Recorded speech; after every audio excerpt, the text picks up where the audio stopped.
Chapter 9. Harold cherished a secret love for a young maiden named Hallveig. He held her image close to his heart, and it was the only woman who had ever moved him deeply. Her grey eyes lingered in his memories, and he could summon them to his mind whenever he wished. Just the thought of her made his normally composed heart skip a beat. Hallveig's image was painfully etched in his mind, and he could not shake it off. He had first laid his eyes on her in the previous winter, during one of his trade missions. He had spent the night at her father, Frode's house, and that was a night he would never forget. He had previously met her brother Lopt at sacrificial feasts, and they shared a strong camaraderie. Both were honest, strong-willed men, and they had felt a special connection from the start. On this occasion, he was introduced to Hallveig, who was only 18 at the time. She appeared very serious, and he never saw her smile like other women her age. Her inner seriousness troubled Harold, and her constant watchful and critical gaze made him feel uneasy. Her penetrating gaze seemed to weigh people's worth, and her unchanging expression was unlike any other woman's. It was strong and resolute, almost like a man's gaze.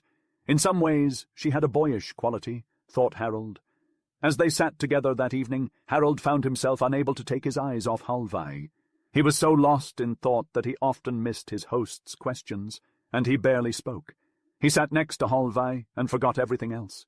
All he knew was that he couldn't help stealing furtive glances at her. Hallveig had left an indelible mark on Harold's heart, and he knew that he would carry her image with him forever. He sat there, gazing at her for hours on end. Harold had never been in love before, but he was grateful for the feeling now. He was scheduled to leave the next day with important items in tow. It would be highly unusual for him to delay his journey without a justifiable reason. However, for reasons unbeknownst to Harold, he stayed put nonetheless. It was simply impossible for him to leave that day. He and Hallveig had a lengthy conversation. Before he knew it, evening had arrived, and Harold was surprised that the day had gone by so quickly. He didn't even notice that Lopt and Frode had left them alone for the entirety of the day.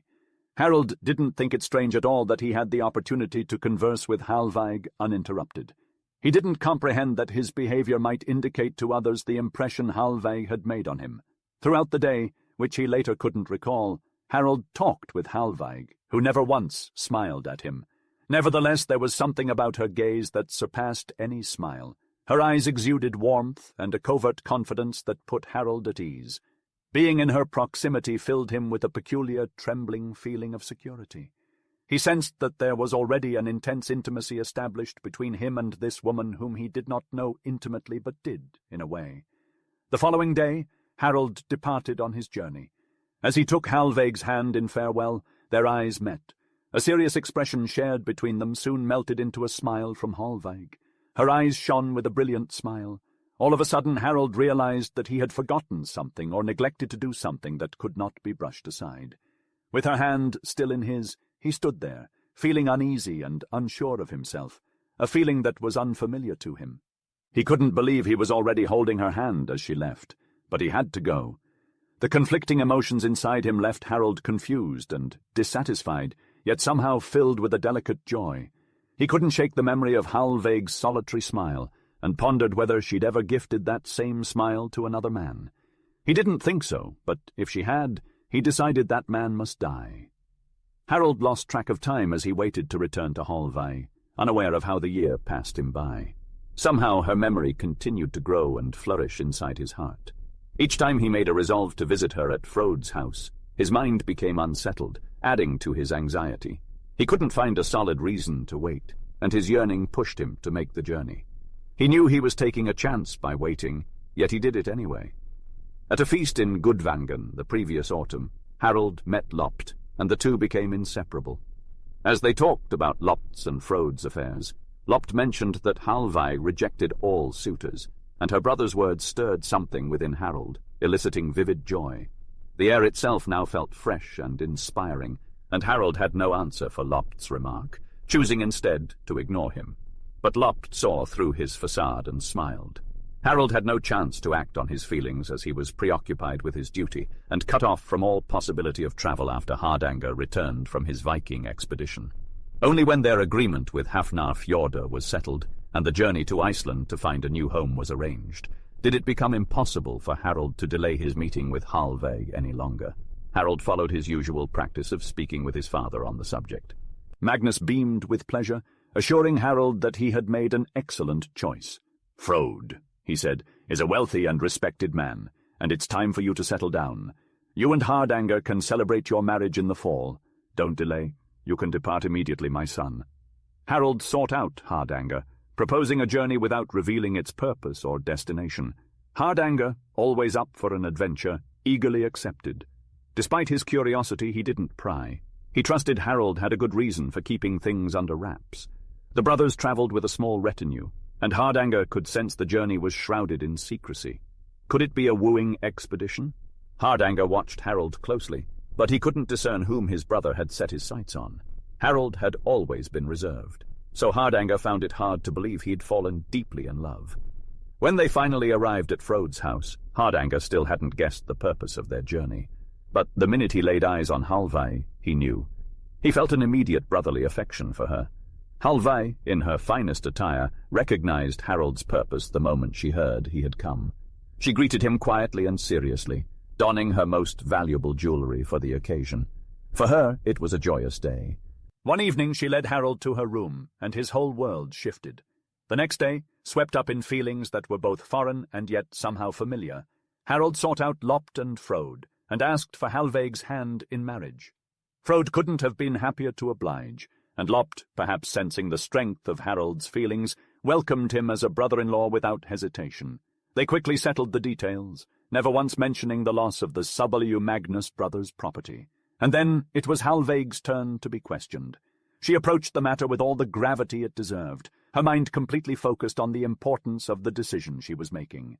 Later, alone with Harold, she wept tears of joy and kissed him with such fervor that it took his breath away.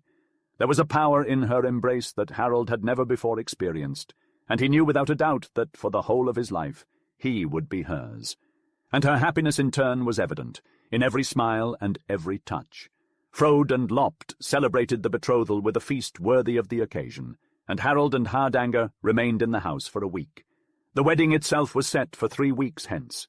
Since Harold's father was unable to travel, the ceremony was to take place in Magnus's house. Harold and Halvaig were of one mind when it came to the timing of their wedding. They wished for the shortest interval possible between betrothal and marriage, unable to bear the thought of being apart for even a day longer than they absolutely had to. They were like two halves of a single soul, inseparable and complete only when they were together. Looking back on the 2 years he had lived since first seeing Halvai, Harold felt as though he had been living in a mist, his real life only beginning now that he had found her. Love had a way of making everything seem more urgent, more precious, and Harold had never been more aware of just how fleeting life could be than he was now. For him there was no time to waste, no moment to be spent apart from the woman who had captured his heart so completely. Chapter 10. Magnus couldn't seem to shake off his restlessness in the days following Harold's departure. He was growing increasingly concerned, but he knew it was better to keep his worries to himself. Frode, his son, may react negatively to the news of Harold's loss of property, and Magnus did not want any further complications. Magnus understood that his family's standing would be tested if Frode refused to give his daughter's hand in marriage to Harold, given his current predicament. Days passed, and the brothers still hadn't returned. Magnus began to calm down, and his composure improved each day. He speculated that their absence could mean only one thing, that they had succeeded in their mission. Magnus and Gunnar found their relief by drinking. After drinking heavily, Harold and Hardanger finally returned home, having accomplished what they had set out to do. The news was good, and the drinks continued to flow. Magnus celebrated the good news, and then slept for a night and a half. Upon waking up, he threw himself into the preparations for the impending double marriage, determined to make it a celebration that would be remembered by all. Magnus made sure every house, every cottage, and the temple was cleaned and in top condition. He even hand-picked which cattle and pigs would be fattened for the feast, and tasted all the liquors to ensure their quality. He was everywhere at once, ensuring that no detail was overlooked. Gunnar, on the other hand, felt lost and adrift. He retreated to his old habits, going to bed early and keeping to himself. He counted the days and felt increasingly dismal as the wedding preparations continued for 3 weeks. The future seemed bleak, and he sought solace in heavy drinking and emptying his glass again and again. Magnus sent Hardanger and Harold on a mission to invite people to the grand feast, and they travelled from house to house for many days. Every evening, Magnus would ask them where they had been and make plans for the next day. He was tireless in his efforts. A curious excitement had taken hold of him, one that he hadn't felt since his youth during a festival. It caused him to lose his appetite and reduce his drinking. He was up early in the morning and active until late at night, but he still found it hard to sleep. Meanwhile, Astrid was busy sewing her bridal dress in her room, and whenever Hardanger had some free time, he would spend it with her. He was very considerate and didn't disturb her with too much talk or touch. Instead, he would watch her eagerly and contentedly as she worked, her hands flying and her face flushed with concentration. It was a happy time for Hardanger, but whenever he was away from Astrid, he would feel a sense of disbelief that she would soon become his wife. He couldn't resist returning to her room to watch her sew. Magnus spared no expense in getting the banqueting hall ready for the festivities, hanging up beautiful tapestries and shields. Finally, the long-awaited day arrived, and spring entered with warm southern winds and a welcoming temperature.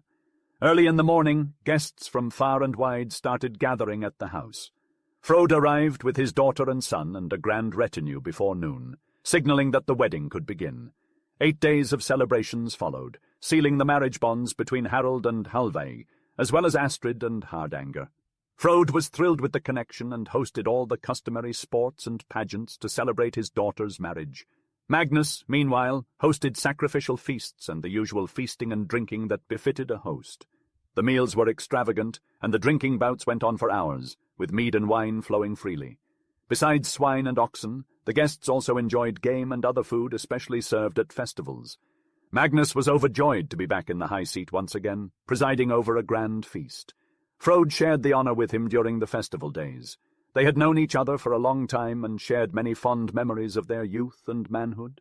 They spent their time together in great friendship, enjoying each other's company, drinks, and the high seat. Magnus had grown old, and the years had taken their toll on his body.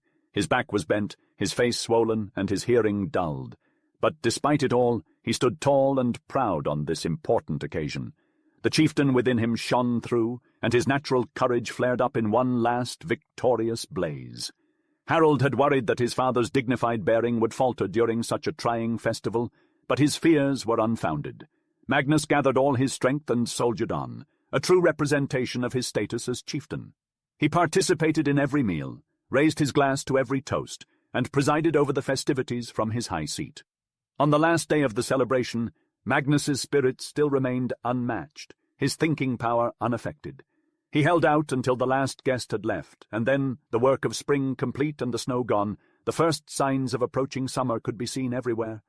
The following day Magnus was found dead in his bed. His right hand held the knife with which he had just carved the sign of the hammer into his chest, securing his seat in Valhalla. Magnus's death did not come as a surprise to Harold or anyone else. Age and debility had taken their toll on him in his final years. Nevertheless, he remained a chieftain until the very end. Chapter 11. The house was silent after Magnus's passing. His rough, hot-headed voice was suddenly gone, leaving behind a great hush. The stillness was particularly pronounced right after the recent celebrations. Harold immediately rallied his people to prepare for the funeral feast, brewing drinks, butchering animals, and arranging for all the necessary preparations. Magnus's final journey deserved the utmost respect, but this time the tasks were carried out quietly, without the usual clamor. In Harold's heart he felt a special kind of sorrow. He had always shown deference to his father, but he now realized how much he loved him. Harold chose a location that would look beautiful in the landscape, down by the fjord, where a funeral barrow would be visible for all to see. He carefully filled a small hollow with potter's clay. Then he had one of his smaller dragon ships moved on logs to the spot and placed on the bed of clay, pointing its bow towards the south. Magnus's journey would be towards the sun. Once the ship was secured in place, Harold drew a large circle around it. Magnus was probably the last member of his family to be buried in his homeland, so his barrow should be a significant landmark. Harold gathered a large group of workers from his and Hardanger's farms to begin building the barrow. It had to be completed as soon as possible, since nothing is safe and secure for a person until they rest on the earth under the sign of the hammer. Harold sent messengers to invite people from all over the district, as well as distant friends and relatives, to the funeral feast at just a few days' notice. He and Hardanger supervised the building of the barrow, and the work went swiftly. The ship could not be consumed by the hungry earth, so stones were laid between the woodwork and the soil. They piled gravel, earth, and sod around the outside. In the middle of the ship, round the mast, which was raised as if ready to set sail, the burial chamber was built. It was as wide as the ship, and 2 fathoms long, with thick oak beams for support. The roof of the barrow would serve as an arch over the mast. Magnus was to rest comfortably in his final resting place, free from the pressures of stones and earth. The arrangements made for his journey by land and water were meticulous. The ship's stern was stocked with all the necessary utensils for cooking, from iron cauldrons and their claws, to swivels for hanging them. Barrels of various sizes stored drinking water and supplies, alongside wooden dishes, utensils, pails, scoops, knives, axes, a stone hand mill, and a frying pan. The many-coloured designs on some of the wooden utensils were splendidly carved. The ship's anchor was located in the stern, and the rudder was securely fixed in its place. Harold further outfitted the ship with essential items such as cordage, sails, oars, tent cloths, poles, hooks, and oar forks. A landing plank was not forgotten. In the forepart of the ship, a fully equipped sledge with harness and bearskin bags, and a painted and carved carriage with a driving seat and harness were kept. Magnus's saddle, bridle, reins, and all the necessary equipment for his horse were also stored to ensure that he would never face challenges on his land journey. Magnus's burial chamber was stocked with boxes of valuable items belonging to a chieftain's equipment, bedding, costly coverlets, a comb, rings, and other valuables. Harold even included sacred articles such as thunderstones, small Asgard hammers, and a money box to defray expenses on the journey, ensuring that his father would be protected every step of the way. Magnus had no need for coins, as Harold had already arranged for several barrels of wine and meat to be brought to the burial chamber. Costly drinking horns had been provided for Magnus to drink from and offer to others. In addition, an ox, a swine, and many other animals had been selected for slaughter to ensure that Magnus did not suffer from hunger or thirst on his long journey. Preparations for Magnus's funeral were underway. The barrow had already been partially erected, leaving a wide passage to the burial chamber, and the remaining stones and earth needed to be piled over the ship. The funeral feast and committal to the barrow were scheduled for a specific date. On the day of the funeral, a swarm of people gathered to pay their respects to Magnus. Harold himself conducted the ceremonies, as he had inherited the role of priest of the district from his father. Magnus was draped in his splendid garments and carried on a bier adorned by a golden-winged helmet, a gleaming sword, and a colourful shield. He was ready for a chieftain's journey to the afterlife. A serf had been chosen and consecrated to accompany Magnus on his journey, as it was not fitting for him to travel alone. The serf waited for the knife to be given to him, with which he would stab himself. Gunnar, who had been forgotten by all in these busy and restless days, arrived at the funeral, tottering on 2 sticks and led by his men. He was not dressed as a chieftain, and looked unkempt with his grey locks floating freely in the wind.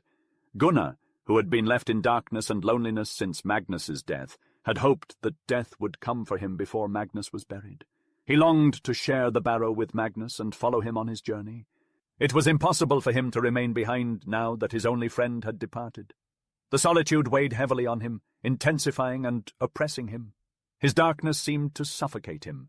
In the end, he resolved to follow his elder kinsman in death, just as he had always followed him in life. Gunnar, with his crooked legs, crawled over the gunwale of the boat and groped his way forward to the opening of the burial chamber. He turned and spoke into the open air, asking impatiently and imperiously, "Is there wine on board?" Hardanger sprang aboard and led his father from barrel to barrel. Gunnar shook them to hear if they were full and sniffed them distrustfully. Finally he picked one and demanded that a hoop be knocked off. Afterwards he insisted on keeping the tool to open it within reach. The seat was fixed in place, and Gunnar sat down with a long sigh of relief. On one side there was an open barrel of red wine, and on the other a brimming horn of Magnus stood on a small table that had been quickly brought to him. Gunnar borrowed Hardanger's sword and bared his breast with fumbling fingers. He cut into it with his own hand the sign of the hammer. Then he said farewell to Harold and the others standing near, and in a slightly morose and curt tone he gave Hardanger his final blessing. The opening to the burial chamber was then closed up. Gunnar sat motionless in his chair for as long as they could see him. He had secured Magnus's company for eternity, and he was prepared for anything that might come. One should be able to both live and die with a light heart. He had drink for the journey, and there was also wine in Valhalla. Harold killed an ox himself, which had been laid on an oak plank by the kitchen utensils. Its mouth was held open with a wooden gag and turned towards the south. He, with his own 2 hands, struck down 4 equines, a pair of canines, and a pig. The porker was nestled next to the crate while the other beasts were transported to the bow. The thrall, who ought to have accompanied Magnus, was now reprieved since Magnus had finer comrades. Piles of stones were mounded over the vessel and its entire contents. Then the mound was promptly filled in, marking the end of the last respects. Magnus and Gunnar had embarked for Sigfather. Chapter 12. Harold realized that the burial of his father Magnus had not only put his father to rest, but also his own sense of home, peace, and confidence in his childhood region. As he stepped out of his house the day after the burial, he saw his father's great barrow rise above the landscape, and it dawned on him that the district felt strange and unfamiliar. The landscape lost all its light in his eyes, and he felt alone and exiled. It was not the place where he belonged, or where he should live his life. Until Hafnarfjordar's sentence was handed down, Harold had not fully comprehended how profoundly his life was about to change. Being homeless had not yet sunk in, but now he saw the sentence for what it was, a complete upheaval of his entire life. It would take years of searching, insecurity, and a battle with inner and outer forces to find a new place to call home. Harold knew from experience that a race without land to grow and thrive on signaled misfortune and failure. Possessing land was a stamp of authority that conferred respect and legitimacy. To be sentenced to lose that possession was to be exiled from the earth. One had to gain the favor of the soil again through honest work and perseverance. Harold also realized that his hitherto unconscious instinct of opposition to the force of all kinds had now surfaced. He acknowledged that he had wreaked havoc on foreign lands and people without any real cause for quarrel. He had suppressed his unwillingness to engage in such activities as this, went against his sense of honor as a Viking. But now he saw that laws and rights extend beyond borders. They hold value wherever there is land and sea. A man who seeks to profit through violence and plunder not only defies the inner law, but also violates the earth, the hallowed ground that the gods have gifted us with. It is a land so abundant and fruitful that each year the fields overflow with provision. In the days when the Aces still ruled supreme, peace reigned in their homes. But conflict and war were stirred up by dark powers, the source of all unrest. Thus, all acts of aggression and brutality stemmed from these wicked forces. Harold made a promise to himself that he would never raise a weapon against another man, except to safeguard his life and that of his family. This resolution pacified the anxiety and tumult he felt when he became aware of his homelessness, and how he was cast out from the earth's kindness. The noble Aces would grant him and his family a home and prosperity if they could see his good intentions and his struggle was just. The earth would consent to him once more when he stopped soiling it with bloodshed and violence. Only then could his deepest and most important wish come true, that his family line would prosper and thrive like a strong and leafy tree. Ever since Harold had been granted Halvaig as his noble wife, he found himself thinking often about a distant and foreign land to the west. Was that where his family's future cradle lay? Would the pillars of his high seat sanctify the earth there for him? Could he dare to believe it? For now he did not yet dare to seek counsel from the gods. He needed to seek out his new home by himself, and win back what he had lost due to his recklessness. He wished to surrender himself to the power of the sky and the sea without seeking the advice of the gods. Through his strength and determination, he would face the storms and the raging ocean as a symbol of his promise and commitment. Instead of begging, he would fight to earn the favor of fate and the gods. With his father's passing, he bore the weight of being both the eldest and the head of his household. The duty of upholding the dignity of his late father and ensuring the success and prestige of his kinfolk fell primarily on his shoulders. The family heirloom rested solely on his wrist, and he now occupied the highest position of authority. Book 3, Chapter 1. Harold and Hardanger were in a rush to embark on their journey to find the land that Ravenous had come across and named Iceland. They wanted to arrive as early as possible in the year to take full advantage of their time exploring the distant and unfamiliar island. Time was of the essence, so they quickly secured a trading vessel, exchanging 2 of their smaller ships, which were unlikely to see use again.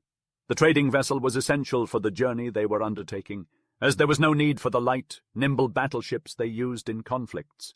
This new vessel was a large and solid ship, resembling an ox in appearance. It rocked slowly with the water's movements, in stark contrast to the long, sleek dragon ships they were accustomed to. Hardanger mocked the vessel, nicknaming it his rock and his old woman's boat, going so far as to suggest it was secretly aligned with Geirangern and would sink the first chance it got.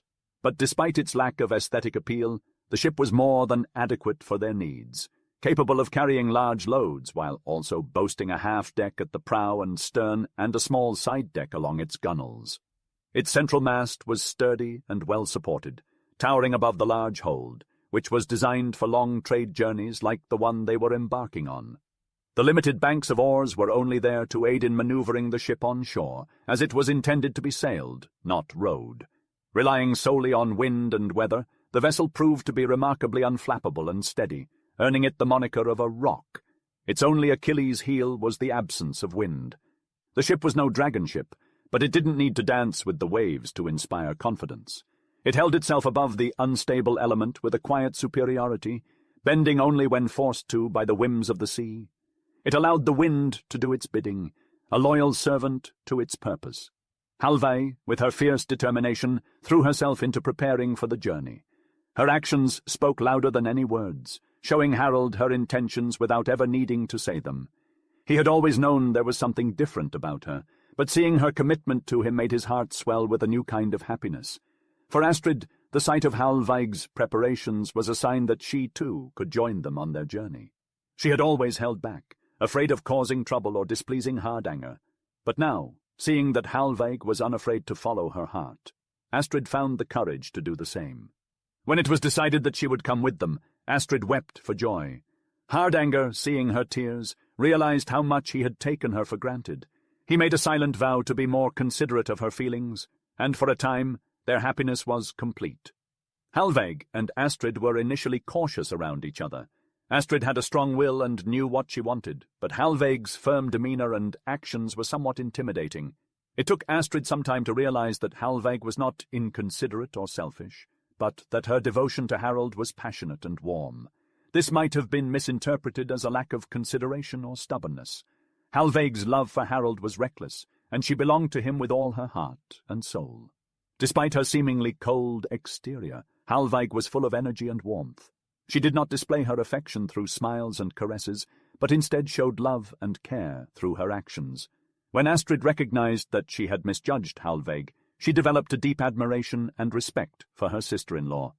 Halveig demonstrated to Astrid that women could be beneficial and provide valuable services outside of the home. She even invited Astrid to accompany her to the ship, and showed her how she could participate in loading it for a long journey. Astrid found Halveig's gait amusing. Her legs were obviously under her skirts, and she took resolute steps that were almost manly. It was challenging for Astrid to keep up with Halveig when she was in a hurry, but she appreciated her sister-in-law's determination. An invisible fire burned within Halveig, and her passion and love for Harold radiated through all of her actions. Astrid saw firsthand the depth of her devotion and felt grateful for the warmth and care that Halveig showed towards her. Halveig was meticulous in examining the minutest details concerning the loading of the ship, working alongside her husband and Hardanger with a matter-of-fact tone that both amazed and impressed Astrid. Halveig's practical sense was evident in every word she spoke, and she didn't think twice about offering her help wherever it was necessary. People welcomed her advice and assistance, knowing that it was always considered and not just mindless chatter. Halveig had a unique way of quickly assessing the situation, identifying the best spots for every item, and demanding that everything needed for the voyage was easily accessible. Harold and Hardanger had never considered this before, always focused on packing everything so that it took up as little space as possible, and was evenly distributed to keep the ship stable. Halveig showed them how, with a little thought, it was possible to combine these objects perfectly. The presence of Halveig and Astrid, both actively participating in the work, uplifted the spirits of Harold and Hardanger, helping them overcome various difficulties and insignificant annoyances. The ship was loaded amidst much cheerfulness. Large bundles of dried fish, small barrels of butter, boxes of dried flesh and salted meat, beer and wine in barrels. Enough provisions for a year were carefully packed into the hold. There was a need for additional space, as the ship had to accommodate some animals as well. A cow and a pair of goats couldn't be left behind, as milk was essential, and an ox was included but would be slaughtered. A bull calf and a sow with small pigs were other helpful additions, along with some sheep and a couple of horses. All of these needed for the long journey ahead. There was ample space for Hallveig and Astrid to have a hut, and it was thanks to Hallveig's initiative that it came to be. She wanted more than just to be with them. She wanted to be comfortable while living on board. Hardanger was thrilled when he heard Hallveig's idea and reacted like a child. From that point on, nothing seemed quite right to him until he had Hallveig's seal of approval. He valued her judgment and preferred her counsel and support over most others. He even made it his mission to teach her how to wield an axe and throw a spear. Hallveig didn't laugh often, but when she did, it was with complete abandon. Her laughter was a reflection of the power and completeness of her character and demeanor. She would never laugh at something or someone she didn't find amusing. The spring days passed with fervor and liveliness. What once seemed like an impossible feat, traveling to a foreign land, had become a reality through all the preparations. Harold found himself in a smithy, forging tools for a land he had only heard tell of. Who were Nadod the Viking, Gardar Svavarsson, Ravenous, or Asgardolf Smor? Was it possible they had imagined a land that did not exist? While doubt crept in, the desire to witness this legendary land grew even stronger. As he continued to create tools, it became clear to Harold that this land across the sea was more than a figment of his imagination. It was a reality that he would soon witness for himself. The land lay before Harold, beckoning him and calling to his soul in secret whispers. It seemed to wait for him with open arms, ready to be taken and claimed like a long-lost friend. Such thoughts filled his mind, and he couldn't ignore the pull that the land had on him. It was as if it had a claim on him, a claim he couldn't resist. As he stood in his smithy, hammering scythes and tools for tilling the soil of this new land, he didn't realize that the land was taking hold of him in ways he couldn't comprehend. The earth and his tools together possessed a power over him, a power that would never let him go.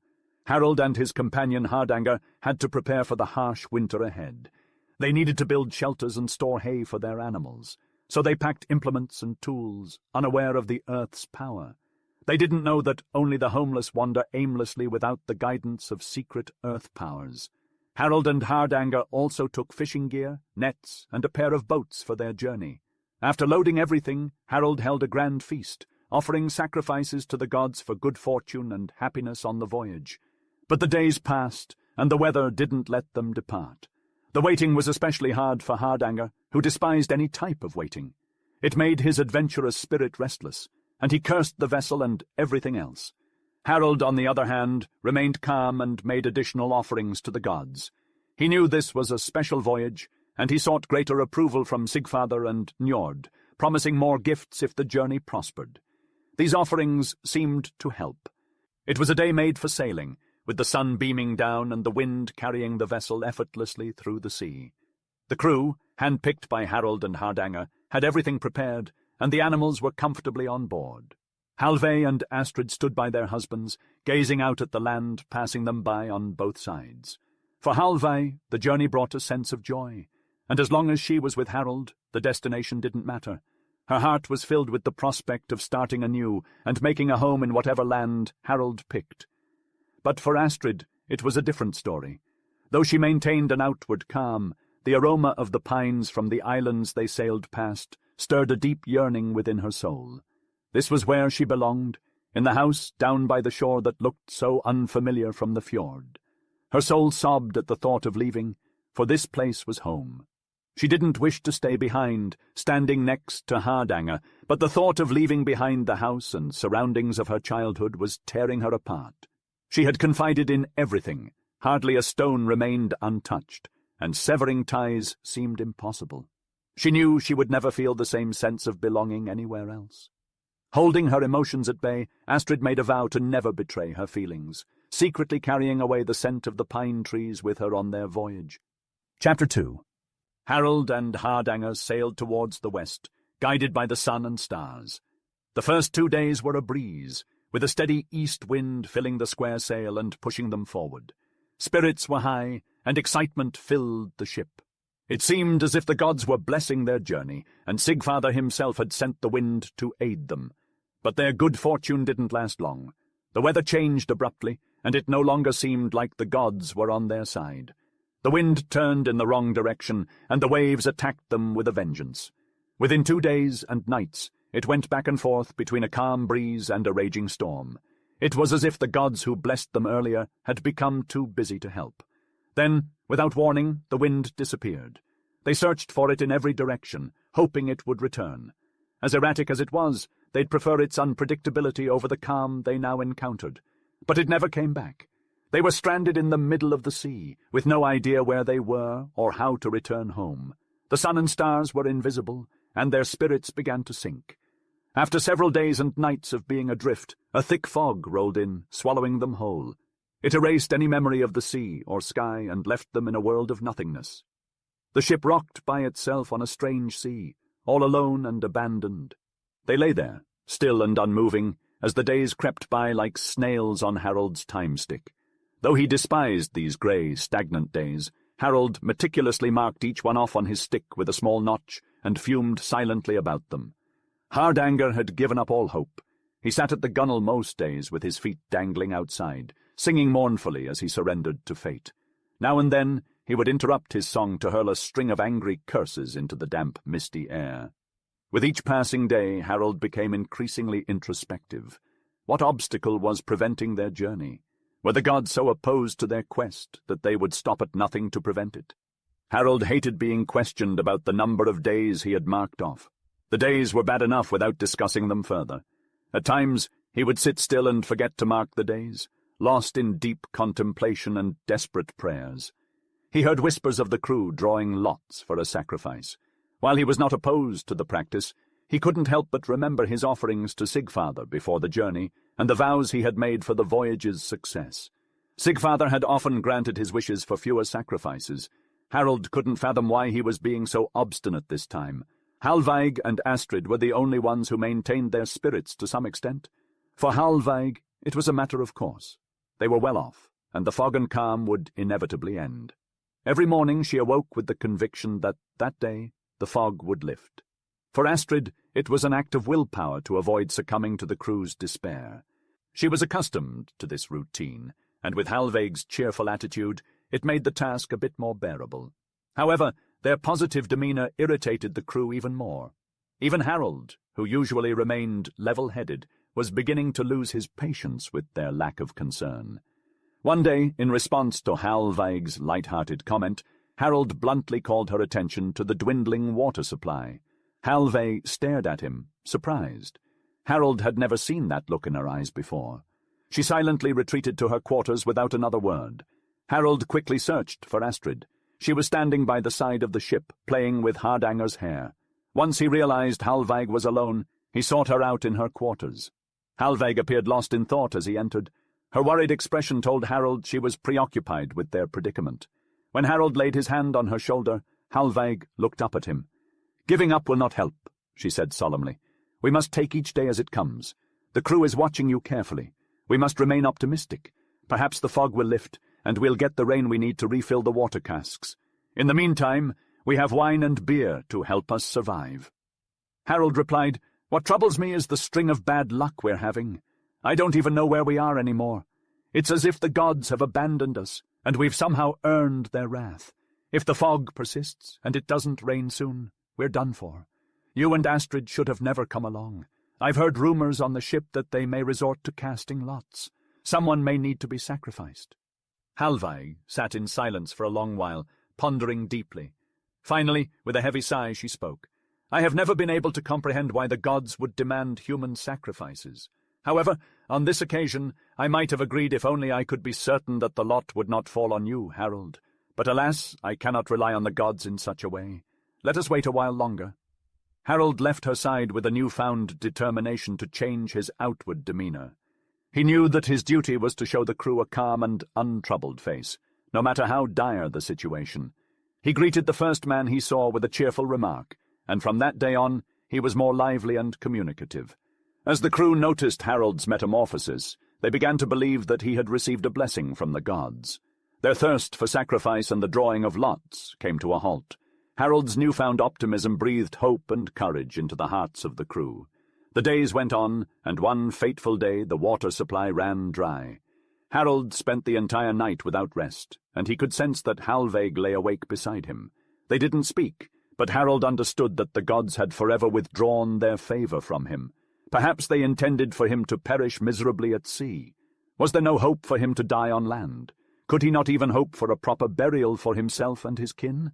Harold berated himself for dragging Hallveig into his and his family's ill-fated journey.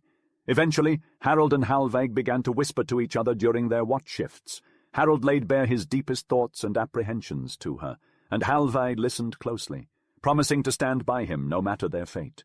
She feared neither life nor death nor the wrath of the gods as long as she had him. As they lay there, whispering quietly amongst themselves, Hardanger suddenly appeared in the doorway, bellowing at the top of his lungs. He had kept vigil throughout the night and had fantastic news to share.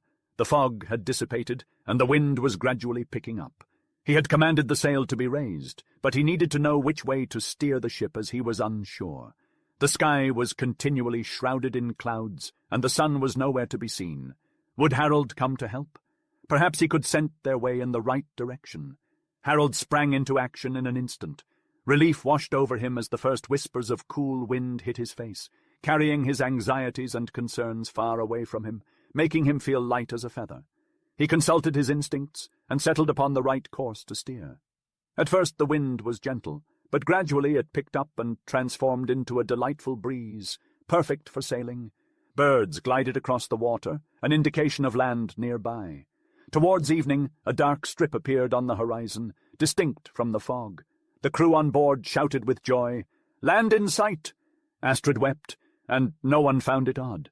Even a few of the men felt their hearts skip a beat, their relief at the sight of land palpable. But Hallveig remained calm and composed, staring intently at the darkness. What kind of land was it? Had they finally arrived? That night no one slept or thought of resting. Early in the morning they found themselves amidst emerald-green, towering islands separated by narrow, fast-flowing channels. Now and then they spotted smoke rising from huts and houses.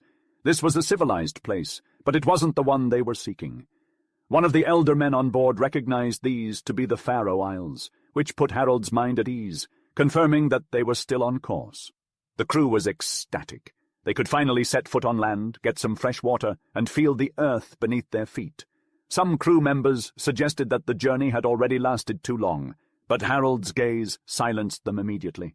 All of his doubts and fears had evaporated along with the fog, never to return. The two brothers had gathered all the tubs, buckets, empty barrels, and casks from the ship, and filled them with water from a nearby spring on the coast. With everything in order, they were fortunate to have good weather and a strong breeze.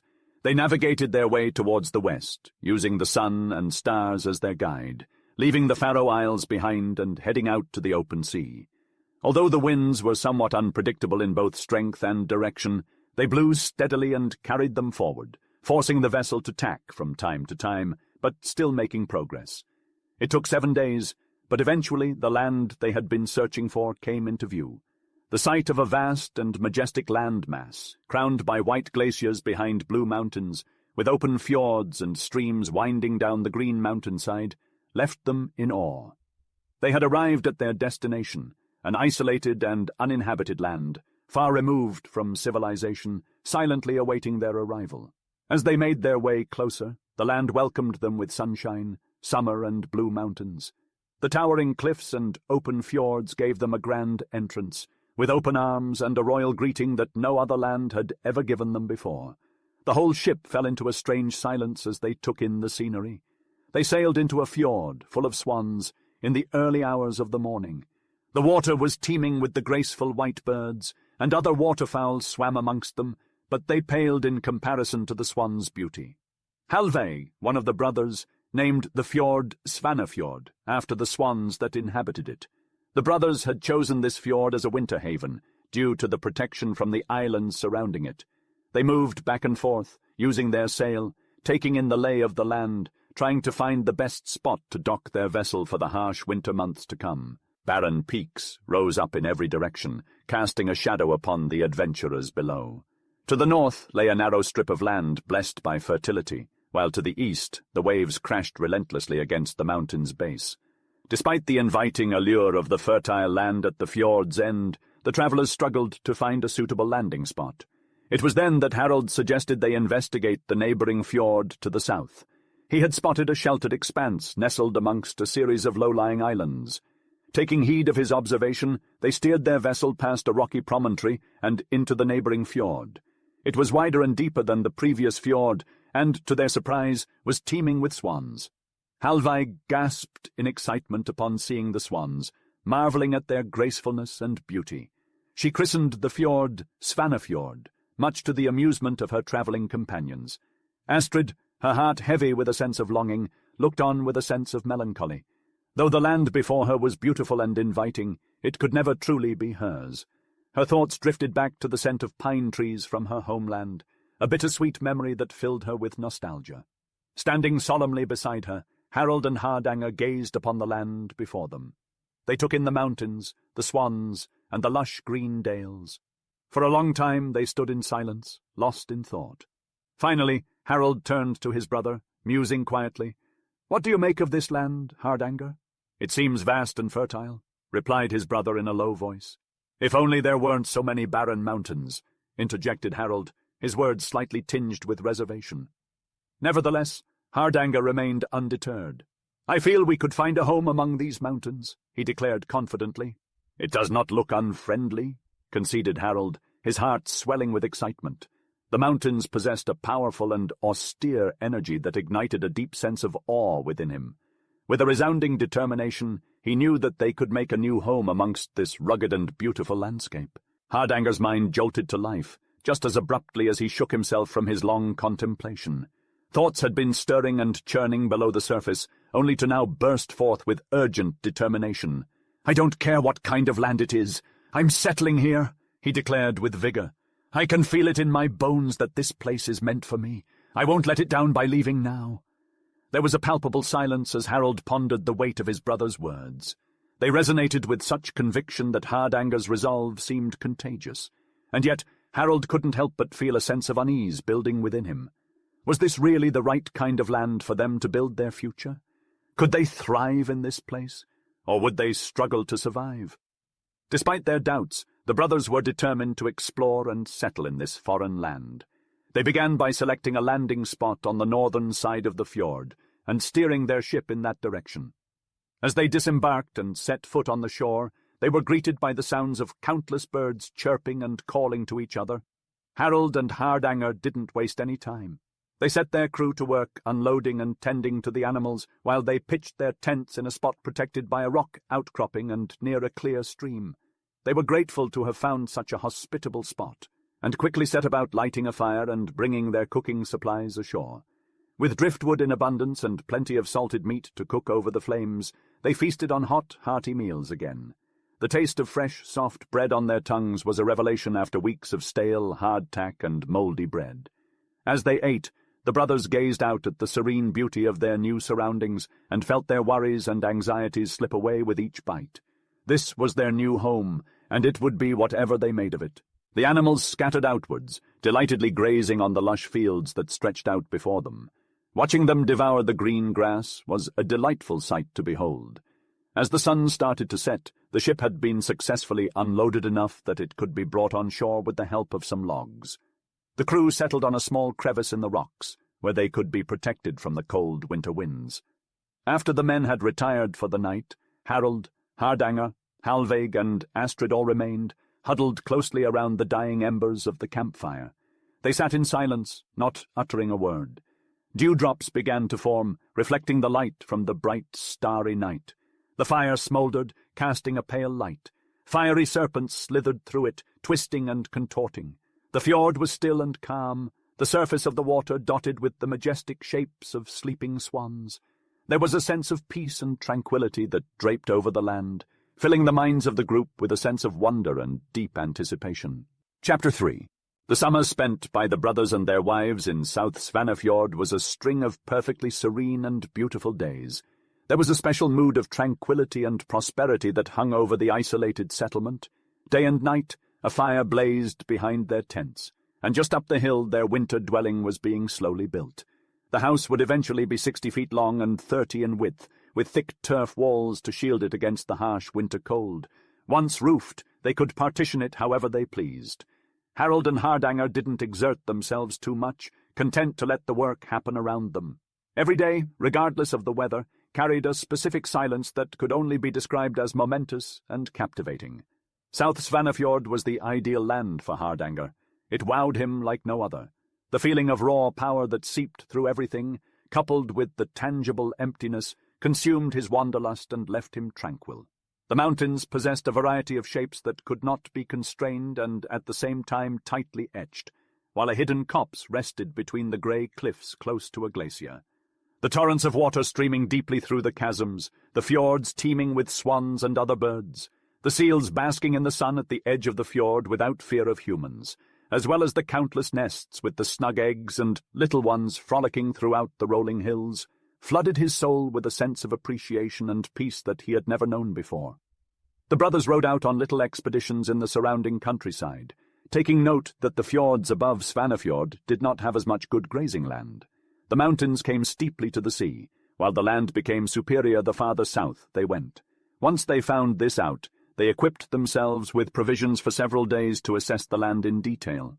They rode over a flat, rocky stretch of land and approached another fjord, nestled between mountain ranges. This fjord was wider than even the expansive South Svanafjord, but much of its upland was covered in gravel and clay.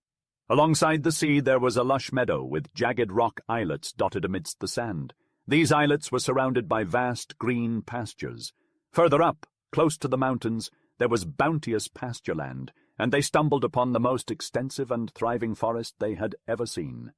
As they continued, they crossed a river with many frothing streams tinted with the hue of clay. The river surged over a treacherous and unstable bed of sand.